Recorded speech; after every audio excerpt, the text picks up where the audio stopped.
ಆ ಜಾತಿಯವರೆಲ್ಲ ನನಗೆ ನನ್ನ ರಾಜಕೀಯ ನಿಲುವಿನ ಕಾರಣಕ್ಕೆ ಓಟ್ ಹಾಕಬಹುದು, ಅದಕ್ಕಾಗಿ ಸ್ಪರ್ಧೆ ಅಂತ. ಜಾತ್ಯತೀತತೆಯ ಕಾರಣಕ್ಕಲ್ಲ, ಜಾತಿ ಕಾರಣಕ್ಕೆ. ಮತ್ತೆ ಎಲ್ಲಿ ಜಾತಿ ಕಾರಣಕ್ಕೆ ಇದು ಇರುವಂಥ ವ್ಯವಸ್ಥೆ. ಯಾರಂಗಿದ್ರೆ ಈ ಜಾತೀಯವಾದಿ ರಾಜಕಾರಣವನ್ನು ಹುಟ್ಟು ಹಾಕಿದ್ದು ಯಾರು? ನನಗೆ ಹೆಮ್ಮೆ ಇದೆ, ನಮ್ಮ ಪ್ರಧಾನಮಂತ್ರಿಗಳು ತನ್ನ ಜಾತಿನ ಮುಂದೆ ಮಾಡಿಲ್ಲ.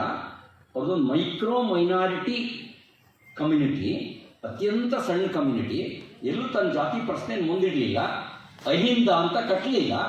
ಅವರು ಭಾರತ್ ಮಾತಾ ಕಿ ಜೈ ಅಂತಲೇ ಹೇಳಿದ್ದು. 4 ಬಾರಿ ಮುಖ್ಯಮಂತ್ರಿ, 2 ಬಾರಿ ಪ್ರಧಾನಮಂತ್ರಿ ತನ್ನ ನೀತಿ ಮೂಲಕ. ಕೆಲವರು ಅವ್ರ ನೀತಿನ ಒಪ್ಬೋದು, ಒಪ್ಪದೇ ಇರ್ಬೋದು, ತನ್ನ ನೀತಿಯ ಮೂಲಕ.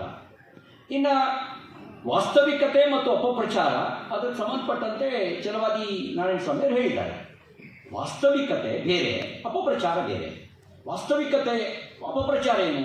BJP ಮೇಲ್ವರ್ಗದ ಪಾರ್ಟಿ, BJP ಸಂವಿಧಾನ ವಿರೋಧಿ, BJP ಮೀಸಲಾತಿ ವಿರೋಧಿ, BJP ದಲಿತ ವಿರೋಧಿ. ವಾಸ್ತವಿಕತೆ ಏನು? ಅತಿ ಹೆಚ್ಚು ಜನ ಸಂಸದರು ಮತ್ತು ಶಾಸಕರಿರುವ ಪಾರ್ಟಿ BJP.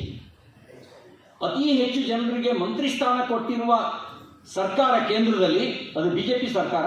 12 ಜನ SC, 8 ಜನ ST ಸಚಿವರಿದ್ದಾರೆ, ಇದು ಮೊದಲನೇ ಬಾರಿಗೆ. 27 ಜನ OBC ಅವರಿದ್ದಾರೆ, ಇದು ಮೊದಲನೇ ಬಾರಿಗೆ. ಆದರೆ ಅಪಪ್ರಚಾರ ಏನು? BJP ಮೀಸಲಾತಿ ವಿರೋಧಿ. ನಿಮಗೆ ಗೊತ್ತಿರಲಿ, ಬಡ್ತಿ ಮೀಸಲಾತಿಗೆ ಸಂಬಂಧಪಟ್ಟಂತೆ ಸುಪ್ರೀಂ ಕೋರ್ಟ್ ವ್ಯತಿರಿಕ್ತವಾಗಿ ತೀರ್ಪು ಕೊಡ್ತು. ಆದರೆ ಭಾರತ ಸರ್ಕಾರ ಮಧ್ಯಪ್ರವೇಶ ಮಾಡಿ ಬಡ್ತಿ ಮೀಸಲಾತಿಯನ್ನು ಎತ್ತಿ ಹಿಡಿತು. ಸಂವಿಧಾನಕ್ಕೆ ವಿರೋಧಿ ಅಂತ ಹಣೆಪಟ್ಟಿ ಕಟ್ಟಿದ್ರು. ಸಂವಿಧಾನ ಗೌರವ ದಿವಸ್ಸು ನವೆಂಬರ್ 26ನೇ ತಾರೀಕು ಅಂತ ಇಡೀ ದೇಶ ಆಚರಣೆ ಮಾಡುವಂತೆ ಮಾಡಿದ್ದೇನೆ ನರೇಂದ್ರ ಮೋದಿ ಅವರು. ಅದಕ್ಕೆ ಕಾನೂನು ದಿವಸ ಅಂತ ಕರಿತಿದ್ರು, ಲಾ ಡೇ ಅಂತ. ಸಂವಿಧಾನ ದಿವಸ ಅಂತ ಕರಿತಿರ್ಲಿಲ್ಲ. ನವೆಂಬರ್ 26ನೇ ತಾರೀಕು, ನಮಗೆ ಜನವರಿ 26 ಗೊತ್ತಿತ್ತು ರಿಪಬ್ಲಿಕ್ ಡೇ.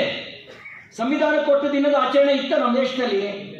ಮೋದಿಯವರು ಬಂದ ಮೇಲೆ ತಾನೇ ಅದು ಆಚರಣೆ ಪ್ರಾರಂಭ ಆಗಿದ್ದು. ಆದರೆ ನಮ್ಮ ವಿರುದ್ಧ ಏನು? ಸಂವಿಧಾನ ವಿರೋಧಿಗಳು. ಅವರು ಹಣೆ ಹಚ್ಚಿದ್ದು ಮೊದಲು ಪಾರ್ಲಿಮೆಂಟ್ನ ಮೆಟ್ಲಿಗೆ, ಆಮೇಲೆ ಒಳಗಡೆ ಹೋಗಿ ಸಂವಿಧಾನದ ಪ್ರತಿಗೆ ಹಣೆ ಹಚ್ಚಿ ನಮಸ್ಕಾರ ಮಾಡಿದ್ದು. ಯಾವಾಗ ಪ್ರಧಾನಮಂತ್ರಿ ಆದಮೇಲೆ, ಆದ ತಕ್ಷಣ, ಬಂದ ತಕ್ಷಣವೇ. ಅಂದರೆ ನೀವು ಆಲೋಚನೆ ಮಾಡಿ, ಏನು ಅಂಬೇಡ್ಕರ್ ವಿರೋಧಿ? ಯಾರು ಹೇಳೋದು ಅಂಬೇಡ್ಕರ್ ವಿರೋಧಿ ಅಂತೇಳಿ? ಯಾರು ಅಂಬೇಡ್ಕರ್ ಅವ್ರನ್ನ 52, 54ರಲ್ಲಿ ಚುನಾವಣೆಯಲ್ಲಿ ಗೆಲ್ಲದಂತೆ ನೋಡಿಕೊಂಡ್ರೋ ಆ ಜನ ಅಂಬೇಡ್ಕರ್ ವಿರೋಧಿ ಅಂತ ಹೇಳೋದು. ನಾನೊಂದು ಪ್ರಶ್ನೆ ವಿಧಾನಸಭೆಯಲ್ಲಿ ಇತ್ತೀಚೆಗೆ ಒಂದು ಪ್ರಶ್ನೆ ಕೇಳಿದೆ.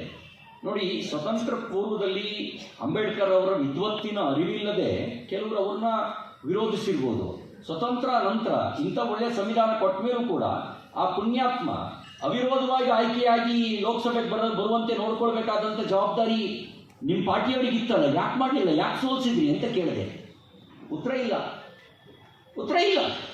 ಉತ್ತರ ಕೊಡೋದೇ ಆಗಲಿಲ್ಲ. ಅದು ವಾಸ್ತವಿಕತೆ. ಅವರ 5 ಪ್ರಮುಖ ಸ್ಥಳಗಳನ್ನು ಪಂಚತೀರ್ಥಗಳು ಅಂತೇಳಿ ಘೋಷಣೆ ಮಾಡಿ, ಅದು ಮಧ್ಯಪ್ರದೇಶದ ಮಹುವಾ ಅವ್ರ ಜನ್ಮಸ್ಥಾನ. ಹುಟ್ಟಕ್ಕಾಗತ್ತಾ? ಜಗತ್ತಿನಲ್ಲಿ ಯಾರೂ ಹುಟ್ಟಕ್ಕಾಗಲ್ಲ. ಏನು ಮಾಡಿದ್ರು ಜಗತ್ತಿನಲ್ಲಿ ಅರ್ಜಿ ಕೊಟ್ಟು ಹುಟ್ಟಕ್ಕಾಗಲ್ಲ. ಹುಟ್ಟಿದ ಮೇಲೆ ಹೆಸರಿಟ್ಟು ಆಮೇಲೆ ಜಾತಿ ಹೆಸರಿಡ್ತಾರೆ. ದುರ್ದೈವದ ಸಂಗತಿ. ಆದರೆ ನಾವು ಅಂಥ ಒಂದು ಜಾತೀಯ ವಾತಾವರಣದಲ್ಲೇ ಬೆಳೆದು ಬಂದವರು, ಜಾತಿ ಮುಕ್ತವಾಗಿರೋ ವಾತಾವರಣದಲ್ಲಿ ಬೆಳೆದು ಬಂದವರು. ನಾನು ಒಂದು ಹಳ್ಳಿಯವನು, ಜಾತಿಯ ವಾತಾವರಣದಲ್ಲೇ ಬೆಳೆದು ಬಂದವನು. ನನಗೆ ಒಂದ್ಸರಿ ನಮ್ಮ ಮನೆಯಲ್ಲಿ ಒಂದು ಸಣ್ಣ ಪ್ರಯತ್ನ ಮಾಡಿದೆ. ನಮ್ಮ ಊರಿನಲ್ಲಿ ಎಲ್ಲರೂ ಟೀಗೆ ಕರೆಯೋ ಪ್ರಯತ್ನ.